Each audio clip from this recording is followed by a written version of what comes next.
Good morning. तर आज सकाळीच बायकोला घेऊन गेलो थोडीशी एक्सरसाइज करायला। आल्याच्या नंतर लगेच नाश्ता पण दिला तिला आणि सगळं आवरून ती लगेच निघली ऑफिसला जायला। नेहमीप्रमाणे ऑफिसला जायला ट्रेननी खूप गर्दी होती, उभा राहून प्रवास केला।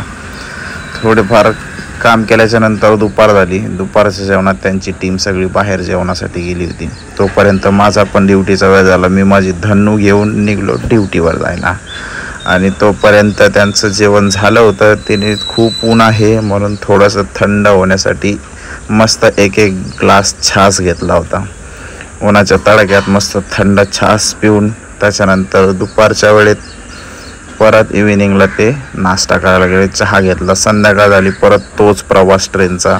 घरी येऊन थोडं शांतपणे मस्त जेवण केलं। तोपर्यंत माझ्या लालपरीने सर्व प्रवाशांना घरी सुखरूप पोहोचून ती पण स्वतः थोडासा आराम करत होती। तर चला, गुड नाईट।